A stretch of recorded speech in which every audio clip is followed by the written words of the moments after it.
ರವೀಂದ್ರ ಶೆಟ್ಟಿ ಅವರೇ, ನೀವು ಸಂಘದಲ್ಲಿ ಅನೇಕ ವರ್ಷದಿಂದ ವ್ಯವಹಾರ ಮಾಡ್ತಾ, ಸಂತೋಷ್ ಶೆಟ್ಟಿ ಅವರೇ ಅನೇಕ ವರ್ಷದಿಂದ ವ್ಯವಹಾರ ಮಾಡ್ತಾ, ನೀವು 5 ಲಕ್ಷ ರೂಪಾಯಿ ಸಿಡ್ಬಿ ಸಾಲವನ್ನು ಸಂತೋಷ್ ಶೆಟ್ಟಿ ಕಡವದವರು ತಗೊಂಡು ನೀವು ಕಟ್ಟದೆ ಇವತ್ತು ಈ ರೀತಿಯ ಯೋಜನೆಯಿಂದ ಫಲಾನುಭವಿಗಳಾಗಿ ಯೋಜನೆಯಿಂದ ಸಹಕಾರಗಳನ್ನು ಪಡೆದು ಸಾಲಗಳನ್ನು ಪಡೆದು ಸಾಲವನ್ನು ಕಟ್ಟದೆ ಇನ್ನೊಬ್ಬರನ್ನ ದಾರಿ ತಪ್ಪಿಸ್ತಾ ಸಮಾಜದಲ್ಲಿ ಘಾತುಕ ಕೆಲಸಗಳನ್ನು ಮಾಡ್ತೀರಿ. ಬಿಟ್ಟರೆ ಒಳ್ಳೆ ಕೆಲಸ ನೀವು ಮಾಡೋದಲ್ಲ, ದೇವರು ಮಚ್ಚಂತ ಕೆಲಸ ಇದಲ್ಲ. ಮೊನ್ನೆ ಕೌಂಟರ್ ಕೇಸ್ ಇಬ್ಬರಿಗೆ ಆಗಿದೆ. ನಿಮಗೆ ಒಂದು ಮಾತನ್ನು ಹೇಳ್ತೇನೆ, ದಯವಿಟ್ಟು ನಿಮ್ಮ ಪಾಡಿಗೆ ನೀವು ಒಳ್ಳೆ ರೀತಿಯ ಜೀವನವನ್ನು ಮಾಡಿಕೊಳ್ಳಿ. ಬಿಟ್ಟು ಗ್ರಾಮಾಭಿವೃದ್ಧಿ ಯೋಜನೆಯ ದಂಟಿಗಾಗಲಿ ಪೂಜ್ಯರ ಹೆಸರಿಗೆ ಮಸಿ ಬಳಸಿದಾಗಲಿ ಅಥವಾ ಗ್ರಾಮಾಭಿವೃದ್ಧಿ ಯೋಜನೆಯ ಸಂಸ್ಥೆಯ ಅಪಪ್ರಚಾರ ಮಾಡೋದಾಗಲಿ ದಯವಿಟ್ಟು ನೀವು ಇಂಥ ಕೆಲಸಗಳನ್ನು ಮಾಡಬೇಡಿ. ನಾವು ಯೋಚನೆ ಮಾಡಿ ಮುಂದಿನ ಉಗ್ರವಾದ ಹೋರಾಟಗಳನ್ನು ಖಂಡಿತ ನಾವು ಮಾಡ್ತೇವೆ.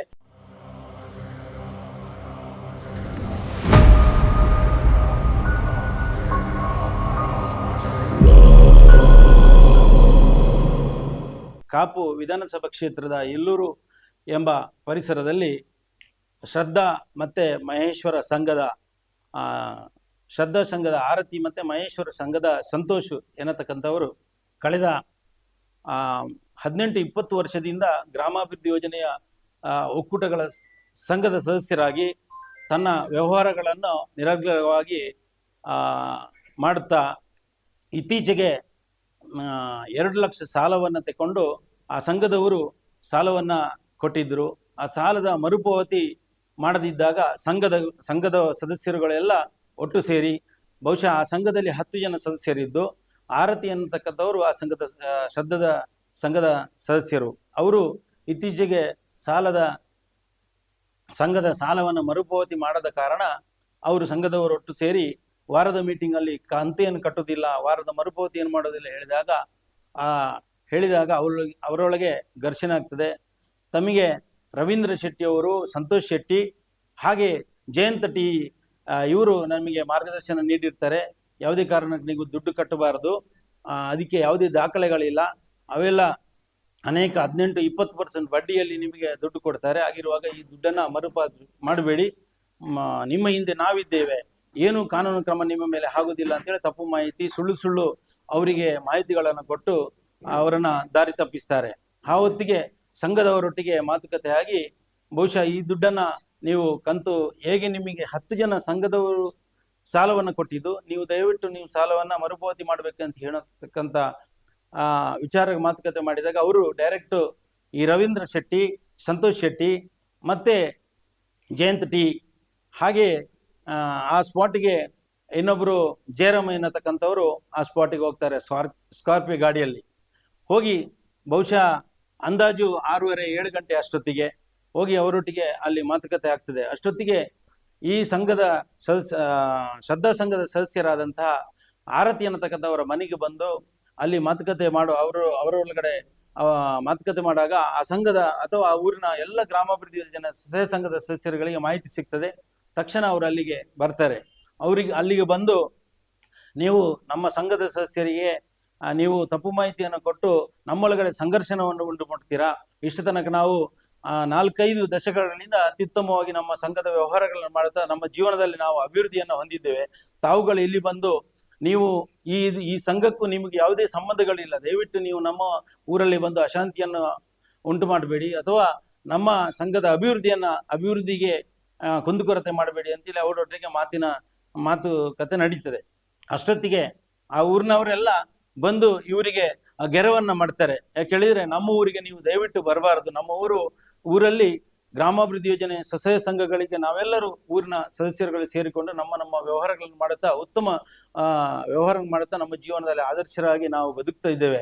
ನೀವು ದಯವಿಟ್ಟು ಈ ಸಂಘಕ್ಕೂ ನಿಮಗೆ ಯಾವುದೇ ಸಂಬಂಧಗಳಿಲ್ಲ, ನೀವು ಇಲ್ಲಿ ಬರಬೇಡಿ ಎನ್ನತಕ್ಕಂಥ ವಿಚಾರನ ಹೇಳಿದಾಗ ಅಲ್ಲಿ ಗುಂಪು ಜನ ಬಂದಾಗ ಅವರು ಹೆದರಿ ತನ್ನ ಸ್ಕಾರ್ಪಿಯೋ ಗಾಡಿಯನ್ನ ಸ್ಟಾರ್ಟ್ ಮಾಡುತ್ತಾ ಒಮ್ಮೆಗೆ ಸ್ಪೀಡಾಗಿ ಅಲ್ಲಿಂದ ಹಿಂದೆ ಧಾವಿಸ್ತಾರೆ. ಬಹುಶಃ 1-2 ಕಿಲೋಮೀಟರ್ ದೂರ ಬಂದಾಗ ಅಲ್ಲಿ ಇನ್ನೊಂದು ಬೈಕಿಗೆ ಅವರು ಆಕ್ಸಿಡೆಂಟ್ ಮಾಡ್ತಾರೆ. ಅಷ್ಟೊತ್ತಿಗೆ ಅಲ್ಲಿ ಆ ಊರಿನವ್ರ ಜನ ಸೇರಿ ಯಾರು ಏನು ಎಂಥದ್ದು ಅಂತ ವಿಚಾರಿಸಿದಾಗ ಇವರು ಜಯಂತ ಶೆಟ್ಟಿ ಮತ್ತು ರವೀಂದ್ರ ಶೆಟ್ಟಿ, ಅದೇ ರೀತಿ ಸಂತೋಷ್ ಶೆಟ್ಟಿ ಈ ರೀತಿ ಅವರ ಪರಿಚಯ ಆಗ್ತದೆ, ಹಾಗೆ ಊರವರು ಸೇರ್ತಾರೆ. ಅಷ್ಟೊತ್ತಿಗೆ ಎಲ್ಲೂರಿನವರಿಗೂ ಸಂಘದ ಸದಸ್ಯರುಗಳಿಗೆ ಮಾಹಿತಿ ಸಿಗ್ತದೆ, ಇಂತಲ್ಲಿ ಅವರು ಹೀಗೆ ಗಾಡಿಯನ್ನ ತಗಿಸ್ತಾರೆ, ಅಲ್ಲಿ ಇದ್ದಾರೆ ಅಂತೇಳಿ ಅವರನ್ನ ಬರ್ತಾರೆ. ಬಂದು ಅವರೊಳಗಡೆ ಮಾತಿನ ಚರ್ಚೆಗಳಾಗ್ತದೆ. ಅಷ್ಟೊತ್ತಿಗೆ ಅಲ್ಲಿಯ ವಾತಾವರಣ ಸಂದಿಗ್ಧ ಪರಿಸ್ಥಿತಿ ಆಗ್ತದೆ. ಈ ರೀತಿಯ ಅಲ್ಲಿ ಉದ್ವಿಗ್ನ ಪರಿಸ್ಥಿತಿ ಉಂಟಾಗ್ತದೆ. ಅಷ್ಟೊತ್ತಿಗೆ ಅವರೊಟ್ಟಿಗೆ ಮಾತಿನ ಚಕಮಕಿಯಾಗಿ ಅವರು ಅಲ್ಲೆಲ್ಲ ಊರಿನ ಗಣ್ಯರುಗಳಿಗೆ ಸೇರಿ ಅವರನ್ನ ಅಲ್ಲಿಂದ ಜಾಗ ಖಾಲಿ ಮಾಡಿಸ್ತಾರೆ. ಅಷ್ಟೊತ್ತಿಗೆ ಮತ್ತೆ ಅವರು ತದನಂತರ ಅವರು ಹೋಗಿ ಹಾಸ್ಪಿಟಲ್ ಅಡ್ಮಿಟ್ ಆಗಿ ನಮಗೆ ಹಿಗ್ಗಾಮುಗ್ಗ ಹಲ್ಲೆ ಮಾಡಿದ್ದಾರೆ, ಹಾಗೆ ಮಾಡಿದ್ದಾರೆ, ಹೀಗೆ ಮಾಡಿದ್ದಾರೆ, ಅಲ್ಲದ ಸಲ್ಲದ ಸುಳ್ಳು ಮಾತುಗಳನ್ನ ಹೇಳುತ್ತಾ ಬಹುಶಃ ಗ್ರಾಮಾಭಿವೃದ್ಧಿ ಯೋಜನೆ ಇದು ಯಾವುದೇ ದಾಖಲೆಗಳಿಲ್ಲದೆ ವ್ಯವಹಾರ ಮಾಡ್ತಾ ಇದ್ದಾರೆ. ಇವರು 20%, 18-20% ಊರಲ್ಲಿ ಇಲ್ಲದ ಬಡ್ಡಿಗಳನ್ನ ಹಾಕಿ ಜನಗಳನ್ನ ದೋಚಿತಾ ಇದ್ದಾರೆ, ಜನಗಳನ್ನ ದಾರಿ ತಪ್ಪಿಸ್ತಾ ಇದ್ದಾರೆ. ಜೀವನದಲ್ಲಿ ಅವರಿಗೆ ಇಡೀ ಜೀವನದಲ್ಲಿ ಅಸ್ತವ್ಯವಸ್ಥೆಗಳನ್ನು ಮಾಡ್ತಾರೆ. ಈ ರೀತಿಯ ಒಂದು ದಂಧೆಗಳನ್ನು ಮಾಡ್ತಾರೆ. ಇದಕ್ಕೆ ಯಾವ ರೀತಿಯ ನೀವು ಯಾವುದೇ ಕಾರಣಕ್ಕೂ ಇನ್ನು ಮುಂದಕ್ಕೆ ನಮ್ಮ ಸಂಘದ ಸದಸ್ಯರು ದುಡ್ಡು ಕಟ್ಟಬೇಡಿ, ನಿಮ್ಮೊಂದಿಗೆ ನಾವಿದ್ದೇವೆ, ಈ ಸಂಘವನ್ನ ನಿಲ್ಲಿಸ್ತೇವೆ, ನೋಡುವ ಈ ಸಂಘದವರು ಯಾವ ರೀತಿ ನಿಮಗೆ ದಬ್ಬಾಳಿಕೆ ಮಾಡ್ತಾರೆ ಅನ್ನತಕ್ಕಂಥ ತಪ್ಪು ಸುಳ್ಳು ಮಾಹಿತಿಗಳನ್ನ ಕೊಡ್ತಾ ಸಂಘದ ಸದಸ್ಯರುಗಳನ್ನ ವ್ಯವಹಾರ ಮಾಡ್ತಾ ಇದ್ದನ್ನ ದಾರಿ ತಪ್ಪಿಸ್ತಾರೆ. ಈ ರೀತಿಯಾಗಿ ಬೇರೆ ಬೇರೆ ಪ್ರಚೋದನೆ ನೀಡುತ್ತಾ ಅವರಿಗೆ ಬೆದರಿಕೆಗಳನ್ನು ಹಾಕ್ತಾರೆ. ಈ ರೀತಿಯ ವ್ಯವಸ್ಥೆಗಳಾಗಿ ತದನಂತರ ನಮ್ಮ ಪೊಲೀಸ್ ಸ್ಟೇಷನ್ಗೆ ಕಂಪ್ಲೇಂಟ್ ಅನ್ನು ನೀಡ್ತಾರೆ.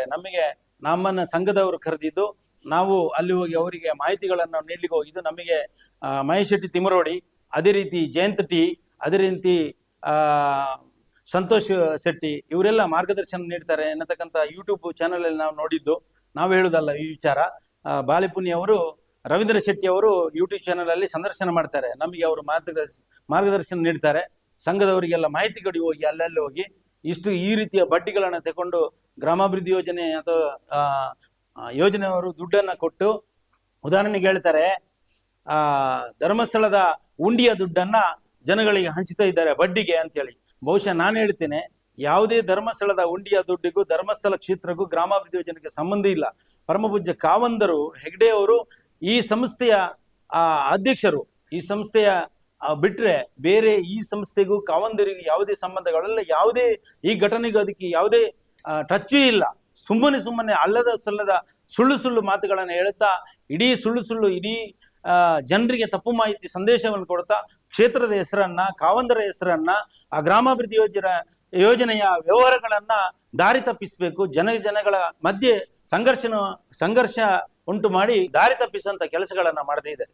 ಹಾಗಿರುವಾಗ ಬಹುಶಃ ನಾವು ಈ ಒಂದು ಎಲ್ಲೂರಿನ ಅಲ್ಲಿ ಊರಿನ ಜನಗಳಿರ್ಬೋದು, ಗ್ರಾಮಾಭಿವೃದ್ಧಿ ಯೋಜನೆ ಸದಸ್ಯರುಗಳಿರ್ಬೋದು, ಸಂಘದ ಸದಸ್ಯರುಗಳಿರ್ಬೋದು, ಎಲ್ಲರಿಗೆ ಅಭಿನಂದನೆಗಳನ್ನ ಸಲ್ಲಿಸ್ತೇವೆ. ಯಾಕೆ ಹೇಳಿದ್ರೆ ನಾವು ಕಳೆದ 4-5 ದಶಕದಿಂದ, ಉದಾಹರಣೆಗೆ ನಾನೊಬ್ಬ ಗ್ರಾಮಾಭಿವೃದ್ಧಿ ಯೋಜನೆಯ ಫಲಾನುಭವಿ. ಮುಂಚೇರಿ ಎನ್ನತಕ್ಕಂಥ ಸ್ವಸಹಾಯ ಸಂಘ ತಣ್ಣೀರ್ ಪಂಥ ವಲಯದ ಕಲ್ಲಕಟನಿ ಕಾರ್ಯಕ್ಷೇತ್ರದ ಮುಂಚೇರಿ ಎಂಬ ಸಂಘದ ಸದಸ್ಯನಾಗಿದ್ದು, ಅದರ ಪ್ರಬಂಧಕನಾಗಿ, ಕಲ್ಲಕಟನಿ ಕಾರ್ಯಕ್ಷೇತ್ರದ ಅಧ್ಯಕ್ಷನಾಗಿ ಅನೇಕ ವರ್ಷದಿಂದ ತನ್ನ ಸೇವೆಯನ್ನ ಮಾಡ್ತಾ ಇದ್ದೇನೆ. ಹಾಗಿರುವಾಗ ನಮ್ಮ ವ್ಯವಹಾರಗಳು ಪಕ್ಕ, ಯಾವುದೇ ವ್ಯವಹಾರಗಳಿಗೂ ಪಾರದರ್ಶಕವಾದಂಥ ವ್ಯವಹಾರಗಳು ಇದೆ. ಯಾವುದಕ್ಕೂ ನಮಗೆ ದಾಖಲೆಗಳಿದೆ. ಯಾಕೆ ಹೇಳಿದ್ರೆ, ಒಂದು ಸಾಲ ತೆಗಿಬೇಕಿದ್ರೆ ನಮಗೆ ಮರುಪಾವತಿ ಚೀಟಿ ಅಂತ ಕೊಳ್ತಾರೆ. ಎಷ್ಟು ಬಡ್ಡಿ, ಎಷ್ಟು ಅಸಲು, ನಾವು ಎಷ್ಟು ವರ್ಷ ಸಾಲವನ್ನ ನಾವು ನಮ್ಮಟ್ಟಿಗೆ ಕೇಳ್ತಾರೆ ಅಧಿಕಾರಿ ವರ್ಗದಗಳು. ನೀವು ಎಷ್ಟು ವರ್ಷಕ್ಕೆ ಸಾಲವನ್ನ ಎಷ್ಟು ವರ್ಷ ಅವಧಿ ತಗೊಳ್ತೀರಿ? ಆವಾಗ ನಾವು ಕೇಳ್ತೇವೆ, ಇಷ್ಟು ವರ್ಷ ತಗೊಂಡ್ರೆ ಎಷ್ಟು ಬಡ್ಡಿ ಬರ್ತದೆ ಅಥವಾ ಎಷ್ಟು ಕಂತು ಬರ್ತದೆ ಅಂತೇಳಿ. ನಮ್ಮೊಟ್ಟಿಗೆ ವಿಚಾರ ಮಾಡಿಕೊಂಡು ನಮಗೆ ಈ ವ್ಯವಹಾರಗಳನ್ನ ಸರಿಯಾದ ಮಾಹಿತಿ ಮಾರ್ಗದರ್ಶನಗಳನ್ನ ಸಿಒ ಪ್ರತಿನಿಧಿ ಹಿಡಿದಿದ್ದು, ಸೂಪರ್ವೈಸರ್ ಹಿಡಿದಿಂದ ಯೋಜನಾಧಿಕಾರಿ, ಜಿಲ್ಲಾ ನಿರ್ದೇಶಕರು ಎಲ್ಲರೂ ಅದಕ್ಕೆ ಸರಿಯಾದ ವ್ಯವಸ್ಥೆಗಳನ್ನ ನಮಗೆ ಮಾರ್ಗದರ್ಶನ ನೀಡಿ ನಮ್ಮ ವ್ಯವಹಾರಗಳನ್ನ ಅಚ್ಚುಕಟ್ಟಾಗಿ ಮಾಡುವಂತೆ ಯಾವುದೇ ₹1 ವ್ಯವಹಾರಗಳು ಗ್ರಾಮಾಭಿವೃದ್ಧಿ ಯೋಜನೆಯಲ್ಲಿ ಇಲ್ಲ. ಯಾಕೆ ಹೇಳಿದ್ರೆ, ಇದಕ್ಕೆ ಯಾರು ಯೂಟ್ಯೂಬರ್ಸ್ಗಳು ಮಾತಾಡ್ತಾರ ಅಥವಾ ಈ ಗ್ರಾಮಾಭಿವೃದ್ಧಿ ಯೋಜನೆಯ ಬಗ್ಗೆ ಯಾರು ಅಲ್ಲದ ಸಲ್ಲದ ಸುಳ್ಳುಗಳನ್ನ ಮಾತಾಡ್ತಾರ, ಖಂಡಿತವಾಗಿ ನಮ್ಮನ್ನ ಭೇಟಿ ಮಾಡ್ಲಿ, ಸರಿಯಾದ ದಾಖಲೆಗಳನ್ನ ನಾವು ಇಡ್ತೇವೆ. ಮತ್ತೆ ಅದಕ್ಕೆ ಬೇಕಾದ ಅಧಿಕಾರಿ ವರ್ಗ ನಾವೇ ಸದಸ್ಯರಾಗಿ ವ್ಯವಹಾರ ಮಾಡೋರು ನಾವು. ಯಾಕೆ ಹೇಳಿದ್ರೆ, ಗ್ರಾಮಾಭಿವೃದ್ಧಿ ಯೋಜನೆ ಹೇಳಿದ್ರೆ ಬ್ಯಾಂಕಿಂದ ನಾವು ಹಣ ಪಡ್ಕೊಳ್ಳುವಂಥದ್ದು. ನಮ್ಮ ಬ್ಯಾಂಕಿನ ಅಕೌಂಟ್ ನಂಬರ್ ಅನ್ನ ನಾವು ಬ್ಯಾಂಕಿಗೆ ಪ್ಲಜ್ ಮಾಡಿ, ನಮ್ಮ ಆಧಾರ್ ಕಾರ್ಡ್ ಏನದಕ್ಕೆ ದಾಖಲೆಗಳನ್ನು ಕೊಟ್ಟು ಬ್ಯಾಂಕ್ ಡೈರೆಕ್ಟ್ ನಮ್ಮ ಅಕೌಂಟ್ಗೆ ದುಡ್ಡು ಹಾಕೋದು ಬಿಟ್ರೆ ಯಾವುದೇ ಯೋಜನೆಯ ಅಧಿಕಾರಿ ವರ್ಗದಾಗಲಿ ಇನ್ನೊಬ್ಬರ ಸದಸ್ಯನಿಗಾಗಲಿ ಯಾವುದೇ ಕೈಯಲ್ಲಿ ವ್ಯವಹಾರ ಮಾಡುವಂತ ವ್ಯವಸ್ಥೆ ಇಲ್ಲ. ಡೈರೆಕ್ಟ್ ನಮ್ಮ ಅಕೌಂಟ್ಗೆ ದುಡ್ಡು ಹಾಕುವಂಥದ್ದು, ಇದು ಬ್ಯಾಂಕ್ ಟು ವ್ಯವಹಾರ ಮಾಡುವಂಥದ್ದು. ಇನ್ನೊಂದು ನಮ್ಮ ಸಂಘದ ಬಹುಶಃ ಇನ್ನೊಂದು ಮಾತು ಹೇಳಿದ್ರೆ, ಸಂಘದ ನಮ್ಮ ಬಡ್ಡಿಯ ವ್ಯವಹಾರವನ್ನು ಹೇಳ್ತಿದ್ರೆ, ನಿನ್ನೆ ಉಡುಪಿಯಲ್ಲಿ ಯಾರೋ DC ಆಫೀಸಲ್ಲಿ ADC ಅವರೊಟ್ಟಿಗೆ ಮನವಿಗಳನ್ನು ಮಾಡ್ತಾರ, ರಾತ್ರಿ ಮಾತಾಡ್ತಾ ಇದ್ರು. ಏನಂತ ಹೇಳಿದ್ರೆ, ಈ ಗ್ರಾಮಾಭಿವೃದ್ಧಿ ಯೋಜನೆ ಬಹುಶಃ 18-20% ಬಡ್ಡಿ, ಊರಲ್ಲಿ ಇಲ್ಲದ ಬಡ್ಡಿಯನ್ನ ತಗೊಂಡು ದೋಚಿಸ್ತಾ ಇದ್ದಾರೆ ಅಂತೇಳಿ. ಖಂಡಿತವಾಗಿ ಸತ್ಯಕ್ಕೆ ದೂರವಾದ ವಿಚಾರ. ಗ್ರಾಮಾಭಿವೃದ್ಧಿ ಯೋಜನೆಯ ಬಡ್ಡಿಯ ವ್ಯವಹಾರ 13.5% ಬಡ್ಡಿ. ಬಹುಶಃ ಇದು ಈ ವ್ಯವಹಾರ ಹೇಗೆ ಹೇಳಿದ್ರೆ, ಪಕ್ಕ ನಮಗೆ ಎಲ್ಲ ದಾಖಲೆಗಳು ಉಂಟು. ನಮಗೆ ಉದಾಹರಣೆಗೆ ನಮ್ಮ ಒಂದು ಸಾಲ ತೆಗಿಬೇಕಾದ್ರೆ 1 ಲಕ್ಷ ತನಕ ನಮಗೆ ಎಲ್ಲ ಸಂಘದ ಸದಸ್ಯರುಗಳು 10 ಜನ ಸದಸ್ಯರಿಗೆ 10 ಜನ ಸಿಗ್ನೇಚರ್ ಹಾಕೊಂಡು ನಿರ್ಣಯ ಪುಸ್ತಕ ಅಂತ ಹೇಳಿರ್ತಾರೆ. ಆ ನಿರ್ಣಯ ಪುಸ್ತಕದಲ್ಲಿ ಸೈನ್ ಹಾಕೊಂಡು ನಾವು ಸಾಲಕ್ಕೆ 1 ಲಕ್ಷವನ್ನು ತೆಗಿಡ್ತೇವೆ. ಅದಕ್ಕಿಂತ ಜಾಸ್ತಿ ತೆಗೆದಿದ್ರೆ ನಮಗೆ ಇನ್ನು ಮೈಕ್ರೋ ಬಚತ್ ಬಾಂಡ್ ಅಂತ ಹೇಳಿ ಇರ್ತದೆ, LIC ಬಾಂಡ್ಗಳು, ಬೇರೆ ಬೇರೆ ರೀತಿಯ ಅದಕ್ಕೆ ಆದಂತ ದಾಖಲೆಗಳಿದೆ. ಅದನ್ನು ಕೊಟ್ಟು 1 ಲಕ್ಷದಿಂದ 2 ಲಕ್ಷ, 3 ಲಕ್ಷ, 4 ಲಕ್ಷ, 5 ಲಕ್ಷ ತನಕ ನಮ್ಮ ವ್ಯವಹಾರಗಳನ್ನು ಯಾವುದೇ RTCಗಳು ಇಲ್ಲದೆ, ಬೇರೆ ವ್ಯವಸ್ಥೆಗಳಿಲ್ಲದೆ ನಮಗೆ ಗ್ರಾಮಾಭಿವೃದ್ಧಿ ಯೋಜನೆ ಮಧ್ಯವರ್ತಿಯಾಗಿ ನಿಂತು ಬ್ಯಾಂಕಿಂದ ನಮಗೆ ಸಾಲ ಕೊಡಿಸುವಂತ ವ್ಯವಸ್ಥೆಗಳನ್ನ ಮಾಡ್ತಾ ಇದೆ. ಬಹುಶಃ ಇವತ್ತು ಈ ರೀತಿಯ ವ್ಯವಸ್ಥೆಯನ್ನು ಮಾಡ್ತಿದ್ದಾಗ ನಮಗೆ ಯಾವತ್ತು 20%, 18% ನಮ್ಮ ಲೈಫಲ್ಲಿ ನಾವು ನೋಡ್ಲಿಲ್ಲ. ಇದು ಸತ್ಯಕ್ಕೆ ದೂರವಾದ ವಿಚಾರ. 13.5% ನಮ್ಮ ಗ್ರಾಮಾಭಿವೃದ್ಧಿ ಯೋಜನೆ ಬಡ್ಡಿ, ಇದು ಸತ್ಯ ವಿಚಾರ. ಯಾವುದೇ ಕ್ಷಣದಲ್ಲೂ ನೀವು ಬ್ಯಾಂಕಿಗೂ ಈಗ ಗ್ರಾಮಾಭಿವೃದ್ಧಿ ಯೋಜನೆಯ ವಿರುದ್ಧವಾಗಿ ಯಾರೆಲ್ಲ ಅಪಪ್ರಚಾರಗಳನ್ನು ಮಾಡ್ತೀರಾ, ಅದ್ರ ಬಗ್ಗೆ ಬೇರೆ ಬೇರೆ ರೀತಿಯ ಹೋರಾಟಗಳನ್ನು ಮಾಡ್ತೀರಾ, ಖಂಡಿತವಾಗಿ ನೀವು ಬ್ಯಾಂಕಿಗೆ ಬರಬಹುದು. ನಾವು ಬ್ಯಾಂಕಿಗೆ ಬರ್ಲಿಕ್ಕೆ ತಯಾರಿದ್ದೇವೆ. ಬ್ಯಾಂಕ್ ಮ್ಯಾನೇಜರ್ ಎದುರಲ್ಲಿ ಕೂತ್ಕೊಂಡು ನಾವು ಅದನ್ನ ಎದುರೆದುರು ವಿಮರ್ಶೆ ಮಾಡ್ಲಿಕ್ಕೆ ತಯಾರಿದ್ದೇವೆ. ಸುಳ್ಳು ಅಲ್ಲದ ಸಲ್ಲದ ಸುಳ್ಳುಗಳನ್ನು ಹೇಳಿಕೊಂಡು ನಿಮ್ಮ ಬೇಳೆ ಬೇಯಿಸಿಕೊಂಡು ಈ ರೀತಿಯ ಧರ್ಮಸ್ಥಳ ಗ್ರಾಮಾಭಿವೃದ್ಧಿ ಯೋಜನೆಯ ಸ್ವಸಹಾಯ ಸಂಘದ ಸದಸ್ಯರುಗಳನ್ನ ದಾರಿ ತಪ್ಪಿಸುವ ಕೆಲಸವನ್ನ ನೀವು ಎಂದಿಗೂ ಮಾಡಬೇಡಿ. ದಯವಿಟ್ಟು ನಿಮ್ಮೊಟ್ಟಿಗೆ ಕಳಕಳಿಯ ವಿನಂತಿಗಳನ್ನು ಮಾಡ್ತಿದ್ದು, ಅದೆಷ್ಟೋ ವರ್ಷಗಳಿಂದ ಈ ಗ್ರಾಮಾಭಿವೃದ್ಧಿ ಯೋಜನೆಯಲ್ಲಿ ತನ್ನ ಸದಸ್ಯರಾಗಿಕೊಂಡು ಅವರು ಈ 10 ಜನ ಸದಸ್ಯರುಗಳು ಅಥವಾ 5 ಜನ ಸದಸ್ಯರುಗಳು ಅವರವರೇ ಒಳಗಡೆ ವ್ಯವಹಾರಗಳನ್ನ ಮಾಡ್ತಾ ಬಿಟ್ರೆ, ಅದಕ್ಕೆ ಬ್ಯಾಂಕ್ ಬಂದು ನಿಮಗೆ ಸಾಲ ಕೊಡ್ತೇವೆ, ಅದು ನೀವು ಇಷ್ಟು ತೆಗಿಬೇಕು, ಹಾಗೆ ಮಾಡಬೇಕು, ಹೀಗೆ ಮಾಡಬೇಕು, ಯಾವತ್ತೂ ಇಲ್ಲ. ನಮ್ಮ ಸಂಘದ ಸದಸ್ಯರುಗಳು ಸಾಲ ಕೊಡಿಸುವುದು ನಾವೇ, ಸಾಲವನ್ನು ತಗೊಳ್ಳುವುದು ನಾವೇ, ಸಾಲವನ್ನು ಮರುಪಾವತಿ ಮಾಡುದು. ಆದ್ರೆ ಗ್ರಾಮಾಭಿವೃದ್ಧಿ ಯೋಜನೆ ನಮಗೆ ಮಾರ್ಗದರ್ಶನ, ಮಾಹಿತಿ, ಅದರ ವ್ಯವಸ್ಥೆಗಳನ್ನು ನಮಗೆ ಮಾಡಿಕೊಡುವವರು, ಲೆಕ್ಕಾಚಾರಗಳನ್ನು ಮಾಡಿಕೊಂಡು ಈ ವ್ಯವಸ್ಥೆಯನ್ನು ಮಾಡುವವರು ಗ್ರಾಮಾಭಿವೃದ್ಧಿ ಯೋಜನೆ ಪದಾಧಿಕಾರಿಗಳು. ಬಿಟ್ರೆ ಸಾಲ ಕೊಡುವಂಥದ್ದು ನಾವು ವ್ಯವಹಾರ ಮಾಡೋ ಬ್ಯಾಂಕಿಗೆ ಸದಸ್ಯರಿಗೆ ನೇರವಾದಂತಹ ಸಂಬಂಧ ಇರುವಂಥದ್ದು. ಇದು ಡೈರೆಕ್ಟ್ ಧರ್ಮಸ್ಥಳದ ಉಂಡಿಯ ದುಡ್ಡು ಕೊಡುವಂಥದ್ದು ಅಥವಾ ಕಾವಂದರು ಹೆಗ್ಡೆಯವರು ಕೊಡುವಂಥದ್ದು, ಇದೆಲ್ಲ ಸತ್ಯಕ್ಕೆ ದೂರ ವಿಚಾರ. ಕಾವಂದರು ಕೊಡ್ತಾರೆ. ಇವತ್ತು ಗ್ರಾಮಾಭಿವೃದ್ಧಿ ಯೋಜನೆಯ ಯಾರು ಅಧಿಕಾರಿ ವರ್ಗದವರು ಇದ್ದಾರ, ಅವರು ನಮ್ಮ ಒಕ್ಕೂಟಗಳ ಪದಗ್ರಹಣ ಅಂತೇಳಿ 3 ಮಾಸಿಕ ಮತ್ತೆ ತ್ರೈಮಾಸಿಕ ಅಂತೇಳಿ 3 ಮೀಟಿಂಗ್ಗಳಾಗ್ತದೆ. ಈ ಮೀಟಿಂಗ್ಗಳಿಗೆ ತನ್ನ ಪ್ರತಿನಿಧಿಯಾಗಿ ಗ್ರಾಮಾಭಿವೃದ್ಧಿ ಯೋಜನೆ ಪ್ರತಿನಿಧಿಯಾಗಿ ಬಂದು ನಮಗೆ ಸರ್ಕಾರದ ಸೌಲಭ್ಯಗಳು ಏನು ಸಿಗ್ತದೆ, ಯಾವ್ಯಾವ ಹಂತದಲ್ಲಿ ನಾವು ಸಿಗ್ತದೆ, ಕೃಷಿ ಇಲಾಖೆಯಲ್ಲಿ ಏನು ಸಿಗ್ತದೆ, ಪಂಚಾಯತಿ ಮಟ್ಟದಲ್ಲಿ ಏನು ಸಿಗ್ತದೆ, ಅಥವಾ ಬೇರೆ ಬೇರೆ ವಿಚಾರಗಳಲ್ಲಿ ಯಾವ್ದಾವ್ದು ಏನೇನು ನಮಗೆ ಸೌಲಭ್ಯಗಳು ಸಿಗ್ತದೆ ಸರ್ಕಾರದ ಹೇಳಿರ್ತಕ್ಕಂಥ ಮಾಹಿತಿಗಳನ್ನ ಒಂದಷ್ಟು ಜನರಿಗೆ ಬಂದು ಆ ತ್ರೈಮಾಸಿಕ ಮೀಟಿಂಗ್ಗಳಿಗೆ ಕೊಡ್ತಾರೆ. ಬಿಟ್ರೆ ಯಾವುದೇ ರೀತಿಯ ತಪ್ಪು ಮಾಹಿತಿಗಳನ್ನು ಅಥವಾ ನಮಗೆ ಬೇರೆ ಬೇರೆ ರೀತಿಯ ವ್ಯವಸ್ಥೆಗಳನ್ನು ಅನುಕೂಲ ಮಾಡ್ತಾರಲ್ಲದೆ ನಮಗೆ ಅನಾನುಕೂಲವನ್ನು ಮಾಡುವಂತ ವ್ಯವಸ್ಥೆಗಳು ಯಾವುದಿಲ್ಲ. ಮತ್ತೆ ಇನ್ನೊಂದು ವಿಚಾರ ಏನಂತ ಹೇಳಿದ್ರೆ, ಬಹುಶಃ ಈಗ ನನ್ನ ಮನೆಯ ಮಗು ಇವತ್ತು ಮೆಡಿಕಲ್ ಕೋರ್ಸ್ ಅನ್ನ ಕಲಿತಿದ್ದಾನೆ, ಬಹುಶಃ ಸುಜ್ಞಾನ ನಿಧಿ ಸ್ಕಾಲರ್ಶಿಪ್ ಅಂತೇಳಿ ಸರ್ಕಾರ ಕೊಡುತ್ತದೆ.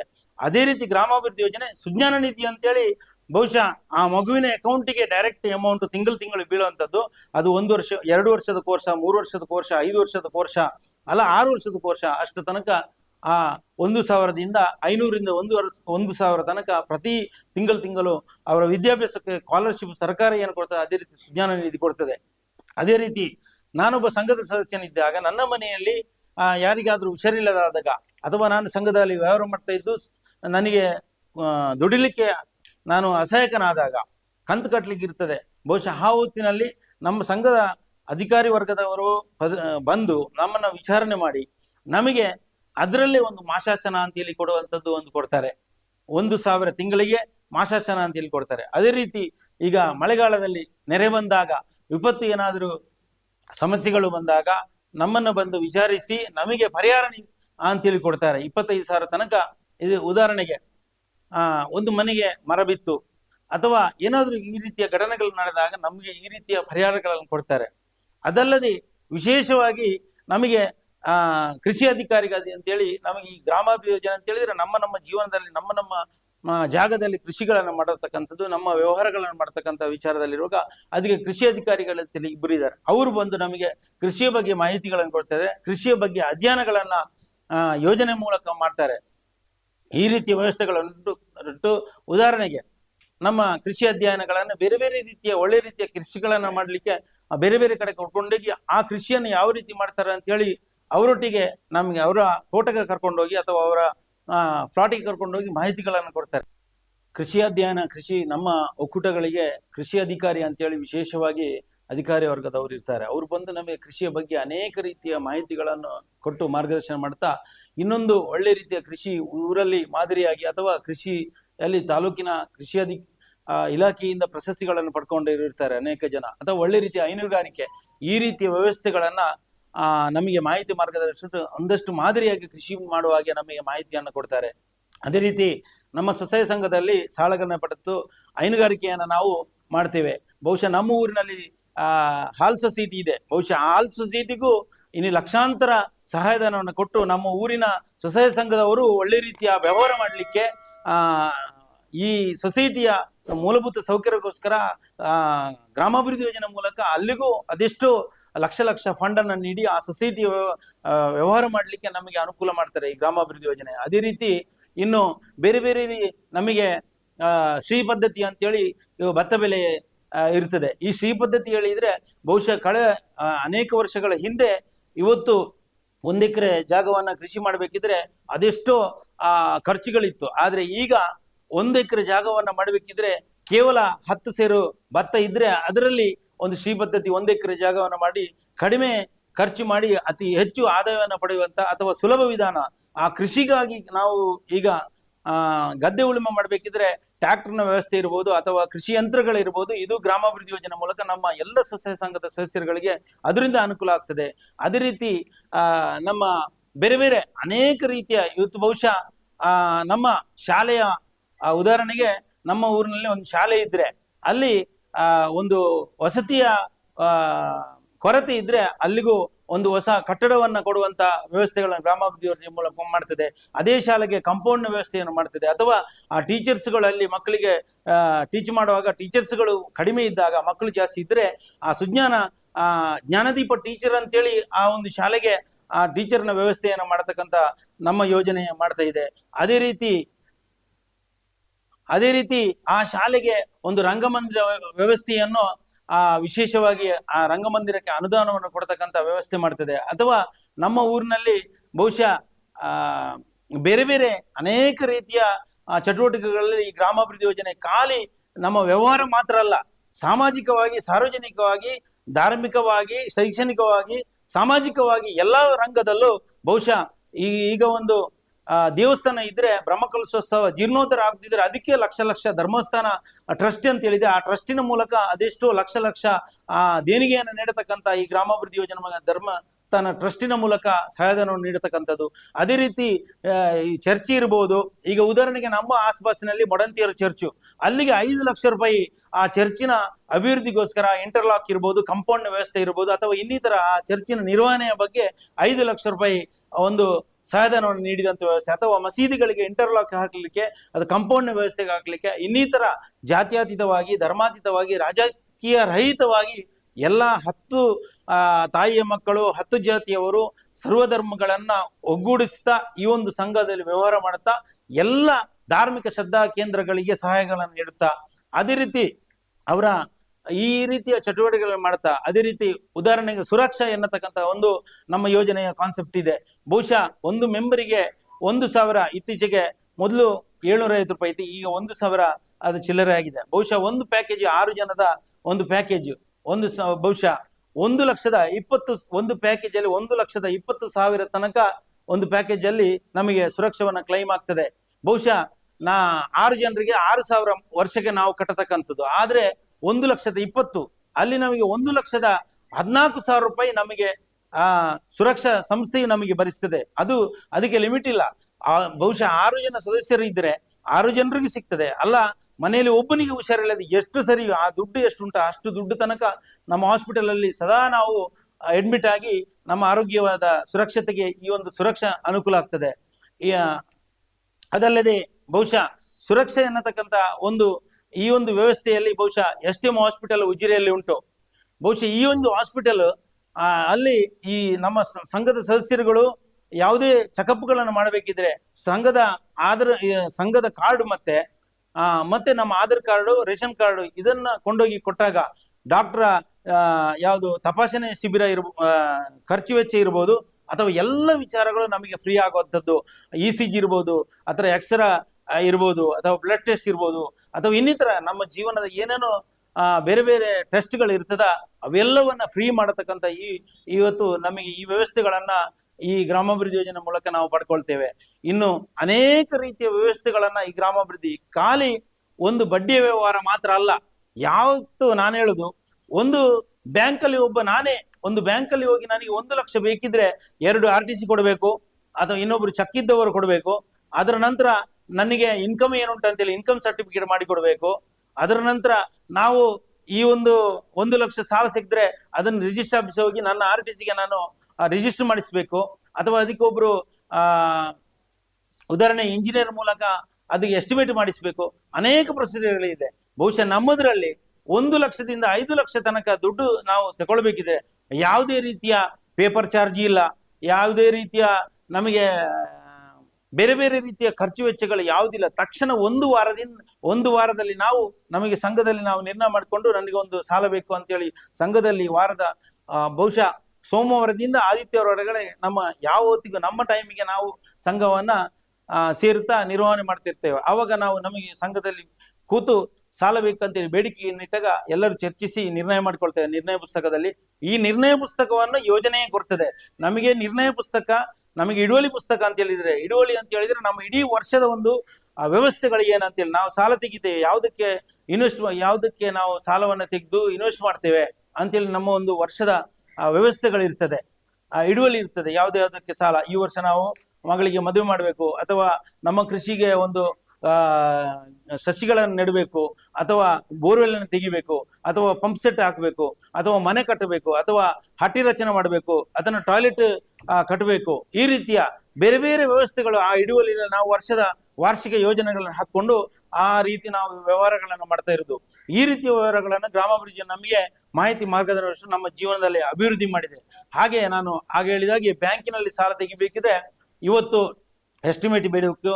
ಅದಲ್ಲದೆ ರಿಜಿಸ್ಟ್ರೇಷನ್, ನಮ್ಮ ಸಾಲ ತೆಗಿಲಿಕ್ಕೆ ಮುಂಚೆ ಬ್ಯಾಂಕಿಂದ ಫಾರ್ಮೆಟ್ ಕೊಡ್ತಾರೆ, ರಿಜಿಸ್ಟ್ರೇಷನ್ ಮಾಡಿ ನಮ್ಮ RTCಗೆ ಎಂಟ್ರಿ ಆಗಬೇಕು. ಅದರ ನಂತರ ಪೇಪರ್ ಚಾರ್ಜ್ ಅಂತ ಉಂಟು. ಬಹುಶಃ 1 ಲಕ್ಷದಿಂದ 3 ಲಕ್ಷ ಮಿನಿಮಮ್ 3 ಲಕ್ಷ ನಾವು ಬ್ಯಾಂಕಲ್ಲಿ ಸಾಲ ಪಡ್ಕೊಳ್ಬೇಕಿದ್ರೆ, ನಾವು ಡೈರೆಕ್ಟ್ ಬ್ಯಾಂಕಿಂದ ಸಾಲ ಪಡ್ಕೋಬೇಕಿದ್ರೆ 15,000 ಮಿನಿಮಮ್ ಖರ್ಚು ನಮಗೆ ಉಂಟು. ಅದೇ ನಮ್ಮ ಗ್ರಾಮಾಭಿವೃದ್ಧಿ ಯೋಜನೆಯಲ್ಲಿ 3 ಲಕ್ಷ ಸಾಲವನ್ನು ಪಡ್ಕೊಳ್ಳೋದಿದ್ರೆ ಯಾವುದೇ ಪೇಪರ್ ಚಾರ್ಜ್ ಯಾವುದೇ ಇಲ್ಲ. ಆದ್ರೆ ಒಂದು ಉಂಟು, ಯಾವುದೇ ಬ್ಯಾಂಕ್ಗಳಲ್ಲಿ ಇಲ್ಲದ ನಮ್ಮ ಗ್ರಾಮಾಭಿವೃದ್ಧಿ ಯೋಜನೆಯಲ್ಲಿ ವಿಶೇಷವಾಗಿ ಒಂದು ನಿಯಮ ಉಂಟು. ಅದಕ್ಕೆ PRK ಅಂತೇಳಿ ಇನ್ಸೂರೆನ್ಸ್ ಉಂಟು. ಈ PRK ಇನ್ಸೂರೆನ್ಸ್ ಯಾಕೆ ಮಾಡ್ತಾರೆ ಅಂತ ಹೇಳಿದ್ರೆ, ಉದಾಹರಣೆ ನಾನು ಮತ್ತೆ ನನ್ನ ಹೆಂಡತಿ ಸಂಘದಲ್ಲಿ 3 ಲಕ್ಷ ಸಾಲ ತಗೊಂಡಾಗ, ನಾನು ಮುಂಚೇರಿ ಸಂಘದಲ್ಲಿ ಸ್ವಸಹಾಯ ಸಂಘದ ಸದಸ್ಯನಾಗಿ ನಾನು 3 ಲಕ್ಷ ಸಾಲದ ಬೇಡಿಕೆಯನ್ನು ಇಟ್ಟಾಗ ಸಂಘದ ಸದಸ್ಯರು ನನಗೆ 3 ಲಕ್ಷ ಸಾಲವನ್ನ ಬೇಡಿಕೆಯನ್ನ ನಾನು ಇಟ್ಟಾಗ ನಮ್ಮ ಸೂಪರ್ವೈಸರ್ ಯೋಜನಾಧಿಕಾರಿ ಬಂದು ಶಿಫಾರಸು ಮಾಡಿ 3 ಲಕ್ಷ ಸಾಲವನ್ನು ಕೊಟ್ಟು ಆವಾಗ ಅದಕ್ಕೆ ಇನ್ಸೂರೆನ್ಸ್ PRK ಅಂತೇಳಿ ಒಂದು ಇನ್ಸೂರೆನ್ಸ್ ಅನ್ನ ಮಾಡ್ತಾರೆ. ಬಹುಶಃ ಈ PRK ಯಾಕೆ, ನಾನು ಮತ್ತು ನನ್ನ ಸಾಲಕ್ಕೆ ನನ್ನ ಹೆಂಡತಿ ನಾಮಿನಿ ಆಗಿರ್ತಾಳೆ. ಆಗ ನಾನು ಒಂದು ವೇಳೆ ನಾಳೆ ನಾನು ಸಾರ್ವಜನಿಕ ಜೀವನದಲ್ಲಿ ನಾನು ಕೃಷಿ ಮಾಡ್ತಾ ಇರ್ಬೋದು ಅಥವಾ ನಾನು ಬೆಳಿಗ್ಗೆ ಎದ್ದು ಹಾಲು ತಗೊಂಡು ಬರ್ತೇನೆ, ಹೈನುಗಾರಿಕೆ ಮನೆಯಲ್ಲಿ ಮಾಡ್ತೇನೆ, ಹಾಲು ತರುವಾಗ ನನ್ನ ವೆಹಿಕಲ್ ಬರುವಾಗ ಅಥವಾ ಇನ್ನಿತರ ಚಟುವಟಿಕೆಗೆ ಹೊರಗೆ ಹೋದಾಗ ಎಲ್ಲೋ ಅಕಸ್ಮಾತ್ತಾಗಿ ನಾನು ಮರಣ ಹೊಂದಿದೆ. ಆವಾಗ ನಾನು ತೆಗೆದ ಸಾಲ ಈ PRK ಇನ್ಸೂರೆನ್ಸ್ ನನ್ನ ಸಾಲಕ್ಕೆ. ಈ PRK ಹೇಳತಕ್ಕಂಥ ಇನ್ಸೂರೆನ್ಸ್ ಅವತ್ತು ನನ್ನ ಡೆತ್ ಆದ್ರೆ, ಯಾವತ್ತು ನನ್ನ ಡೆತ್ ಆದ ಅವತ್ತಿಂದ 1 ರೂಪಾಯಿ ಸಾಲವನ್ನು ಕಟ್ಟಲಿಕ್ಕಿಲ್ಲ. ಮರಣ ಸರ್ಟಿಫಿಕೇಟ್ ಅನ್ನು ನಾವು ಯೋಜನೆಗೆ ಬ್ಯಾಂಕಿಗೆ ಕೊಟ್ಟಾಗ ನಮ್ಮ ಸಾಲವು ಮನ್ನಾ ಆಗ್ತದೆ. ಈ ರೀತಿಯ ವ್ಯವಸ್ಥೆ ಇದಕ್ಕೆ PRK ಹೇಳ್ತಾರೆ. ಇದಕ್ಕೆ ಹೇಳ್ತಾರೆ ಈ ರವೀಂದ್ರ ಶೆಟ್ಟಿ ಅವರು, ಸಂತೋಷ್ ಅವರು ಬಂದು ಹೇಳ್ತಾರೆ ಈ PRK ಅದರಲ್ಲಿ ಮಾಡ್ತಾರೆ, ಅದಕ್ಕೆ ಯಾವುದೇ ರೀತಿಯ ರಿಸಿಪ್ಟ್ ಇಲ್ಲ. ಮತ್ತೆ ಮೈಕ್ರೋ ಬಜೆಟ್ ನಾವು ಮಾಡ್ತೇವೆ, ಅದಕ್ಕೆ ರಿಸಿಪ್ಟ್ ಇಲ್ಲ.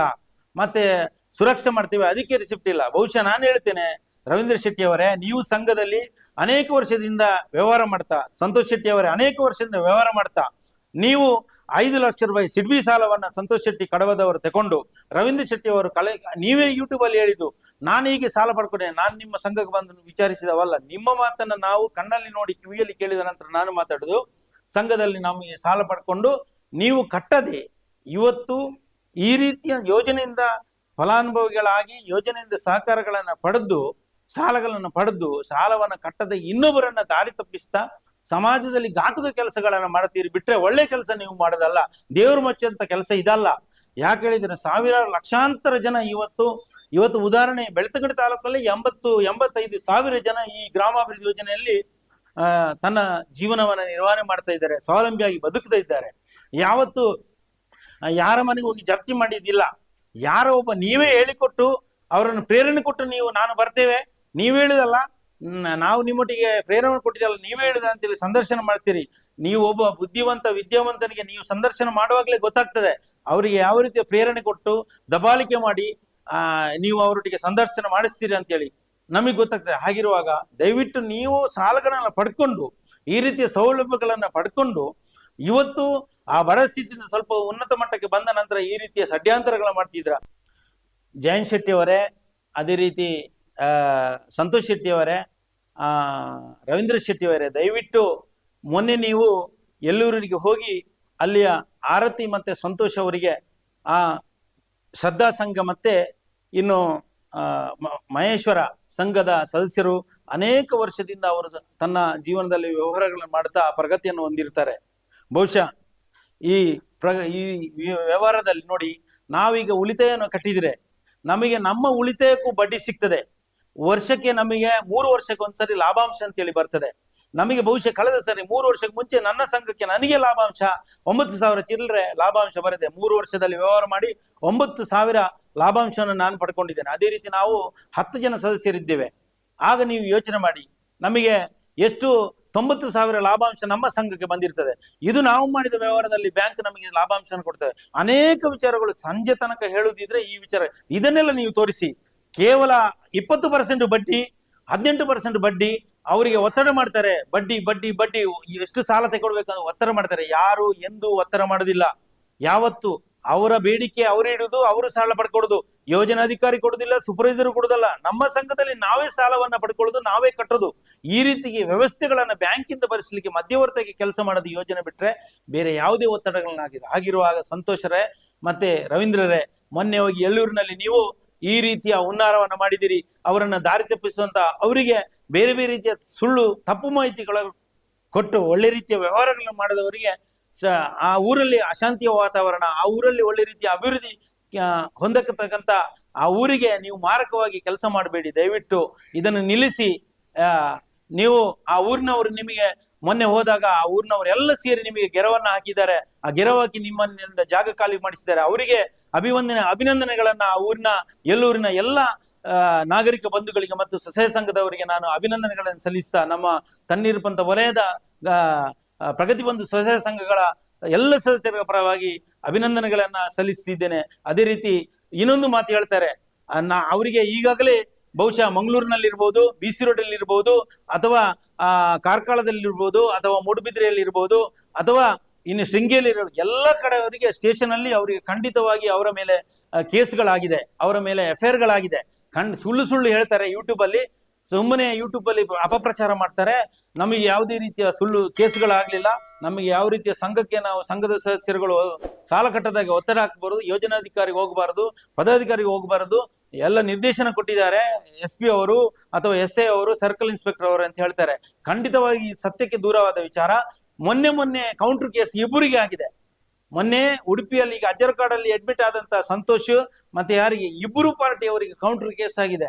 ಸತ್ಯಾಸತ್ಯತೆ ವಿಚಾರ. ಅದರ ನಂತರ ಮೊನ್ನೆ ಕಾರ್ಕಳ ಆದ್ರೆ ಅಲ್ಲಿಯೂ ಅವರ ಮೇಲೆ ಮುಚ್ಚಲಿಗೆ ಬರ್ಕೊಂಡು ಬಂದಿದ್ದಾರೆ. ಯಾಕೆ ಹೇಳಿದ್ರೆ ನಾವು ವಿಚಾರಿಸ್ತೇವೆ ಸ್ಟೇಷನ್ಗೆ, ಯಾರಿಗೆ ನಮ್ಮ ಯೋಜನೆಯವರಿಗೆ ಮಾತಾಡಿದಾಗ ಅವ್ರ ಯೋಜನೆ ಸುಳ್ಳು ಮಾತಾಡ್ತಾರೆ ಹೇಳ್ಬೋದು. ಪೊಲೀಸ್ ಸ್ಟೇಷನ್ ಇಂದ ಸುಳ್ಳು ಮಾತಾಡೋದಿಲ್ಲಲ್ಲ, ಪೊಲೀಸ್ ಸ್ಟೇಷನ್ ಇಂದ ನಮಗೆ ಮಾಹಿತಿ ಕೊಟ್ಟಿದ್ದಾರೆ. ಅವರ ಮೇಲೆ ಅವರಿಗೆ ಖಂಡಿತವಾಗಿ ಸೂಕ್ತ ಕ್ರಮ. ನೀವು ಈ ರೀತಿಯ ಅಪಪ್ರಚಾರ ಮಾಡಬಾರದು, ಈ ರೀತಿ ಸುಳ್ಳು ಸಂದೇಶಗಳನ್ನು ಕೊಡಬಾರದು, ಅವರಿಗೆ ಅವರಿಗೆ ದಬ್ಬಾಳಿಗಳನ್ನ ಮಾಡಬಾರದು ಅಂತ ಹೇಳುವ ಮಾಹಿತಿಗಳನ್ನ ಕೊಟ್ಟಿದ್ದಾರೆ. ಇದು ಸತ್ಯ ವಿಚಾರ. ಯಾಕೆ ಹೇಳಿದ್ರೆ ಅವರು ಯೂಟ್ಯೂಬ್ ಅಲ್ಲಿ ಹೇಳೋದು ಯಾವುದೇ ಪೊಲೀಸನ ನಮಗೆ ಕೇಸು ಮಾಡಲಿಲ್ಲ, ಅದಕ್ಕೆ ನಮಗೆ ಮುಚ್ಚಲಿಗೆ ಬರೆದು ಕೊಡ್ಲಿಲ್ಲ, ಸುಳ್ಳು ಸುಳ್ಳು ಹೇಳ್ತಾರೆ. ಹಾಗಿರುವಾಗ ನಿಮಗೆ ಒಂದು ಮಾತನ್ನ ಹೇಳ್ತೇನೆ, ದಯವಿಟ್ಟು ನಿಮ್ಮ ಪಾಡಿಗೆ ನೀವು ಒಳ್ಳೆ ರೀತಿಯ ಜೀವನವನ್ನ ಮಾಡಿಕೊಳ್ಳಿ ಬಿಟ್ಟು ಗ್ರಾಮಾಭಿವೃದ್ಧಿ ಯೋಜನೆಯ ತಂಟಿಗಾಗ್ಲಿ ಪೂಜ್ಯರ ಹೆಸರಿಗೆ ಮಸಿ ಬಳಸಿದಾಗ್ಲಿ ಅಥವಾ ಗ್ರಾಮಾಭಿವೃದ್ಧಿ ಯೋಜನೆ ಸಂಸ್ಥೆಯ ಅಪಪ್ರಚಾರ ಮಾಡೋದಾಗ್ಲಿ ದಯವಿಟ್ಟು ನೀವು ಇಂಥ ಕೆಲಸಗಳನ್ನ ಮಾಡಬೇಡಿ. ನಮ್ಮಲ್ಲಿ ಯಾವುದೇ ರೀತಿಯ ವ್ಯವಹಾರಗಳು ಗ್ರಾಮಾಭಿವೃದ್ಧಿ ಯೋಜನೆ ಮಾಡೋದಿದ್ರೆ ಪಕ್ಕ ಪಾರದರ್ಶಕವಾದ ವ್ಯವಹಾರಗಳಿದೆ. ಎಲ್ಲದಕ್ಕೂ ನಮಗೆ ಪ್ರತಿ ತಿಂಗಳು ವರದಿಗಳು ಬರ್ತದೆ. ಈ ವರದಿ ಪ್ರಕಾರ ನಮ್ಮ ವ್ಯವಹಾರಗಳನ್ನು ಮಾಡ್ತಾ ನಮಗೆ ಏನಾದ್ರೂ ಡೌಟ್ಗಳು ಇದ್ದಾಗ, ಯಾಕೆ ಹೇಳಿದ್ರೆ ಕಂಪ್ಯೂಟರ್ ಅಲ್ಲಿ ಅಪ್ಪಿತಪ್ಪಿ ಏನಾದ್ರೂ ಸ್ಟೇಟ್ಮೆಂಟ್ ಬಂದ್ರೆ ನೆಕ್ಸ್ಟ್ ಸ್ಟೇಟ್ಮೆಂಟ್ಗಾಗ ನಾವು ಸರಿಪಡಿಸಿಕೊಂಡು ಈ ರೀತಿಯ ವ್ಯವಹಾರಗಳು ಮಾಡ್ತಿದ್ದೇವೆ. ದಯವಿಟ್ಟು ನೀವು ಸುಳ್ಳು ಅಂತೆಗೆ ಅಂತೇಳಿ ಮಾಹಿತಿಗಳನ್ನ ಕೊಡ್ತಾ ದಾರಿ ತಪ್ಪಿಸ ಕೆಲಸ ಮಾಡಬೇಡಿ. ಇನ್ನು ಮುಂದೆ ನಾವು ಈಗ ಬಹುಶಃ ಎಲ್ಲ ವಲಯವಾರು ಇಡೀ ರಾಜ್ಯದಾದ್ಯಂತ ನಾವು ಸಹ ನೀವು ಈ ರೀತಿಯ ಕೃತ್ಯಗಳನ್ನು ಸುಳ್ಳು ಮಾಹಿತಿಗಳನ್ನು ಕೊಡದಿದ್ರೆ ನಾವುಗಳ ಮಾಹಿತಿಗಳನ್ನು ಕೊಡಬೇಕು ಅಥವಾ ಪತ್ರಿಕಾಗೋಷ್ಠಿಗಳನ್ನ ಮಾಡಬೇಕಾಗ್ತದೆ, ಅಥವಾ ಎಲ್ಲ ಊರಿನವರೆಲ್ಲ ಸೇರ್ಕೊಂಡು ಮುಂದೆ ಇದಕ್ಕೆ ಯಾವ ರೀತಿಯ ಕಾನೂನು ಹೋರಾಟವನ್ನು ಮಾಡ್ಬೇಕಂತ ಎನ್ನುವ ವಿಚಾರಗಳನ್ನ ನಾವು ಯೋಚನೆ ಮಾಡಿ ಮುಂದಿನ ಉಗ್ರವಾದ ಹೋರಾಟಗಳನ್ನ ಖಂಡಿತ ನಾವು ಮಾಡ್ತೇವೆ. ಯಾಕೆ ಹೇಳಿದ್ರೆ ಪಾಪದವರು ನಮಗೆ ಬ್ಯಾಂಕಲ್ಲಿ ಸಾಲ ಸಿಗುದಿಲ್ಲ, ಈ ರೀತಿಯ ಯೋಜನೆ ಮಧ್ಯವರ್ತಿಯಾಗಿ ನಮಗೆ ಈ ಸಾಲದ ಸೌಲಭ್ಯಗಳು ನಮ್ಮ ಜೀವನದಲ್ಲಿ ಅಭಿವೃದ್ಧಿಗೆ ವ್ಯವಸ್ಥೆ ಪೂರಕವಾಗಿ ಕೆಲಸ ಮಾಡ್ತಾ ಇರುವಾಗ ಇಂಥ ಒಂದು ಕೆಲಸ ನಮಗೆ ಹೆಲ್ಪ್ ಮಾಡತಕ್ಕಂಥ ಸಂಸ್ಥೆಗೆ ಅಪಪ್ರಚಾರ ಮಾಡಬೇಡಿ, ಅದಕ್ಕೆ ದ್ರೋಹ ಮಾಡಬೇಡಿ. ಈ ಸಂಸ್ಥೆಯ ಬಗ್ಗೆ ಎಲ್ಲಿಯೂ ಈ ರೀತಿಯ ಹುನ್ನಾರಗಳನ್ನು ಮಾಡಬೇಕು ಅಂತೇಳಿ ನಿಮ್ಮೊಟ್ಟಿಗೆ ಕಳಕಳಿಯ ಪ್ರಾರ್ಥನೆಗಳನ್ನು ಮಾಡ್ತಿದ್ದೆ. ಬಹುಶಃ ಗ್ರಾಮಾಭಿವೃದ್ಧಿ ಯೋಜನೆಯ ಬಗ್ಗೆ ಅಪಪ್ರಚಾರಗಳನ್ನು ರವೀಂದ್ರ ಶೆಟ್ಟಿ ಮತ್ತೆ ಸಂತೋಷ್ ಶೆಟ್ಟಿ ಕಡಬ ಇವರು ಅಪಪ್ರಚಾರಗಳ ಯೂಟ್ಯೂಬ್ಗಳಲ್ಲಿ ಸಂದರ್ಶನಗಳನ್ನು ನೀಡ್ತಾರೆ. ತಪ್ಪು ಮಾಹಿತಿಗಳು, ಗ್ರಾಮಾಭಿವೃದ್ಧಿ ಯೋಜನೆಗಳಿಗೆ ಯಾವುದೇ ದಾಖಲೆಗಳಿಲ್ಲ, ಗ್ರಾಮಾಭಿವೃದ್ಧಿ ಯೋಜನೆ ವ್ಯವಹಾರಗಳಿಗೆ ಯಾವುದೇ ರೀತಿಯ ಪರವಾನಗಿಗಳಿಲ್ಲ, ಇಲ್ಲೀಗಲ್ ವ್ಯವಹಾರ ಮಾಡತಕ್ಕಂಥದ್ದು, ಇನ್ನೊಂದು ಅದಕ್ಕೆ ಯಾವುದೇ ರಿಸಿಪ್ಟ್ಗಳಿಲ್ಲ ಅಂತೇಳಿ. ಬಹುಶಃ ಗ್ರಾಮಾಭಿವೃದ್ಧಿ ಯೋಜನೆಯಲ್ಲಿ ನಾನೊಬ್ಬ ಸ್ವಸಹಾಯ ಸಂಘದ ಸದಸ್ಯನಾಗಿ ನಾನು ಕಳೆದ ಅನೇಕ ವರ್ಷದಿಂದ ನಾನು ಅದರಲ್ಲಿ ವ್ಯವಹಾರ ಮಾಡ್ತಾ ಪಾರದರ್ಶಕವಾಗಿ ನಮಗೆ ಲೆಕ್ಕಾಚಾರಗಳು ಉಂಟು ಅಥವಾ ನಮಗೆ ವಾರದ ಸ್ಟೇಟ್ಮೆಂಟ್ಗಳಿರ್ತದೆ. ಎಲ್ಲ ವ್ಯವಹಾರಗಳು, ಉದಾಹರಣೆಗೆ ನಾನು ಒಂದು ಮೈಕ್ರೋ ಬಜಾತ್ ಇನ್ಸೂರೆನ್ಸ್ ಪಾಲಿಸಿಯನ್ನ ಮಾಡ್ತೇನೆ, 10,000ದ ಒಂದು ಪಾಲಿಸಿ, ವರ್ಷಕ್ಕೆ 10,000 ಕಟ್ಟಲಿಕ್ಕೆ. ಬಹುಶಃ ಅದಕ್ಕೆ ನಾನು 10,000 ಕಟ್ಟುವಂಥದ್ದು ತಿಂಗಳಿಗೆ ನನಗೆ 210 ರೂಪಾಯಿ ನನಗೆ ಕಟ್ಟಲಿಕ್ಕೆ ಬರ್ತದೆ. ಬಹುಶಃ ಯೋಜನೆ ಅಥವಾ ನಮ್ಮ ಸಂಘ ಆ ಪಾಲಿಸಿ ಮಾಡಿದ ತಕ್ಷಣ ಆ 10,000 ಚಿಲ್ಲರೆ ಅಮೌಂಟ್ ಅನ್ನ ಸಂಘವೇ ಅದಕ್ಕೆ ಭರಿಸ್ತದೆ. ಬ್ಯಾಂಕಿಂದ ಸಂಘ ಭರಿಸಿ ನನಗೆ ಬಾಂಡ್ ಬರ್ತದೆ. ಆ 10,000 ನಾವು ವರ್ಷಕ್ಕೆ ನಾವು ವಾರದ ಕಂತು ಪ್ರಕಾರ ನಾನು 210 ರೂಪಾಯಿ ಆಗಿ ನಾನು ಕಟ್ತಾ ಬರ್ತೇನೆ.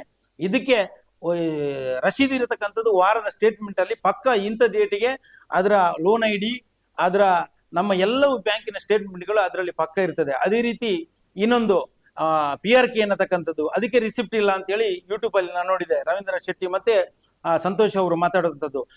PRK ಅನ್ನತಕ್ಕಂಥದ್ದು, ಅದಕ್ಕೂ ಆ PRK ನಮ್ಮ ವಾರದ ವರದಿಯಲ್ಲೇ ಪಕ್ಕ ಸ್ಟೇಟ್ಮೆಂಟ್ ಅಲ್ಲಿ ಇರ್ತದೆ. ಯಾರು ಮನೆಯಲ್ಲಿ ಒಬ್ಬ ಸದಸ್ಯನಿಗೆ ಓದ್ಲಿಕ್ಕೆ ಬರುವುದಿಲ್ಲ, ಬರೀಲಿಕ್ಕೆ ಬರದಿದ್ರು ತನ್ನ ಮಕ್ಕಳು ವಿದ್ಯಾಭ್ಯಾಸನ ಪಡ್ತಾರೆ ಅಥವಾ ಆ ಸಂಘದಲ್ಲಿ ವಿದ್ಯಾಭ್ಯಾಸ ಇದ್ದವರಿದ್ದಾರೆ, ಅವರೊಟ್ಟಿಗೆ ವಿಚಾರಿಸಿಕೊಂಡು ಖಂಡಿತವಾಗಿ ಅದನ್ನ ವಿಮರ್ಶೆ ಮಾಡಿಕೊಂಡು ಅದು ಸತ್ಯತೆ ಏನಂತೇಳಿ ಅವರ ವ್ಯವಹಾರಗಳನ್ನ ಮುಂದುವರಿಸ್ತಾರೆ.